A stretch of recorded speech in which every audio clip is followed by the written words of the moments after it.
अस्सलाम वालेकुम, कैसे हैं आप सब। उम्मीद करती हूँ कि आप सब अल्लाह के फजल से बिल्कुल ठीक होंगे। अल्लाह ताला हम सबको अपने हिफ्ज़ो अमान में रखे, आमीन।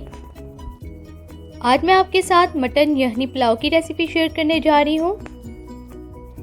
ये मेरी मामा की स्पेशल रेसिपी है और हमारे यहाँ स्पेशल ओकेजन पर भी ये ज़रूर बनता है और सब बहुत खुश होकर खाते हैं। तो चलें रेसिपी स्टार्ट करते हैं। बिस्मिल्लाहिर्रहमानिर्रहीम। इसे बनाने के लिए हमें चाहिए मटन 750 ग्राम। आप देख सकते हैं कि हड्डी वाला गोश्त है, इसकी यखनी अच्छी बनती है। ज़ीरा 1 टेबलस्पून, लौंग 5 से 6 अदद, साबुत खुश्क धनिया 1 टेबलस्पून, प्याज एक दरमियाने साइज़ का, लहसुन के जवे 10 से 15 अदद, दालचीनी के टुकड़े 3 से 4 अदद, साबुत काली मिर्च 1 टीस्पून, ज़ीरा 1 टेबलस्पून, नमक 2 टेबलस्पून या हस्बे जायका। अब किसी देगची में पानी लें 5 से 6 गिलास। इसमें ये गोश्त और सारा मसाला डाल दें और इसे मीडियम फ्लेम पर पकने के लिए रख दें। यखनी का जो पहला जोश होता है इसका ध्यान रखना पड़ता है क्योंकि ये एकदम से बाहर गिर जाता है।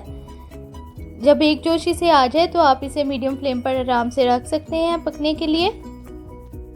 गोश्त के लाने के लिए मैं प्रेशर कुकर यूज़ नहीं कर रही, इसलिए इसे तकरीबन 1 घंटा लगेगा। और जब गोश्त अच्छे से गल जाए तो यखनी तैयार हो जाएगी। अगर आप चाहें तो प्रेशर कुकर भी यूज़ कर सकते हैं।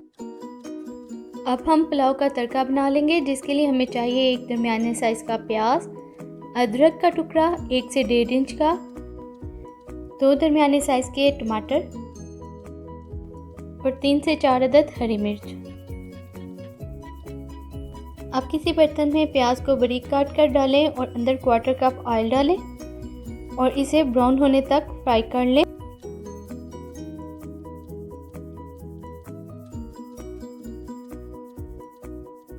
प्याज ब्राउन हो गया। अब हम इसमें टमाटर, अदरक और हरी मिर्च को शामिल करेंगे।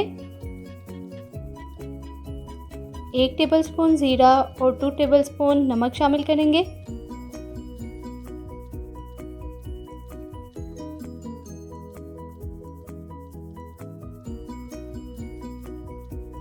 चार से 5 अदद साबुत गोल लाल मिर्च,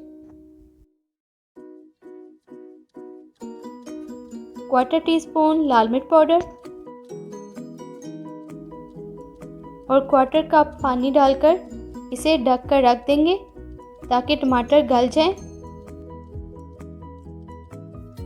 जब टमाटर गल जाएं और पानी खुश्क हो जाए तो गोश्त जिसकी हमने यखनी बनाई थी वो इसमें शामिल करें और इसे भून लें तकरीबन 2 से 3 मिनट के लिए।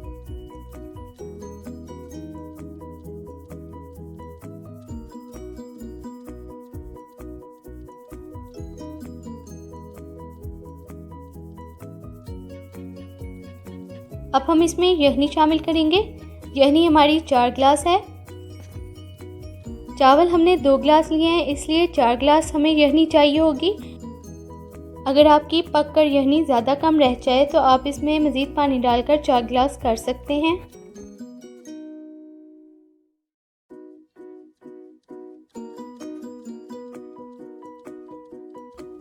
जब यखनी उबलना स्टार्ट हो तो इसमें 2 गिलास चावल शामिल कर दें। चावल को तकरीबन आधा घंटा पहले हमने भिगो दिया था।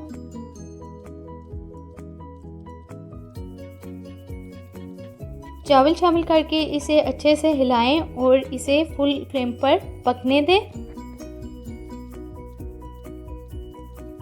आहिस्ता आहिस्ता ये यखनी खुश्क होती रहेगी और चावल गल जाएंगे।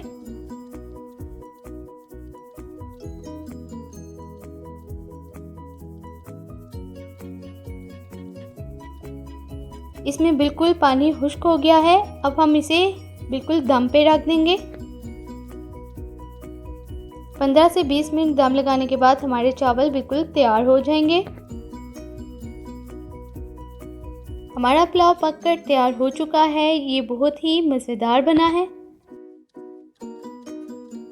आप देख सकते हैं कि चावल का हर एक दाना अलग और खिला हुआ है। आप भी इस रेसिपी को ज़रूर ट्राई कीजिएगा और मुझे फीडबैक दीजिएगा कि ये कैसी बनी। आपको अगर मेरी ये रेसिपी पसंद आई है तो मेरे चैनल को सब्सक्राइब करें, वीडियोस को ज़्यादा से ज़्यादा शेयर और लाइक करें।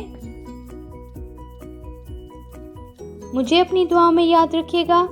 Thanks for watching. अल्लाह हाफिज़।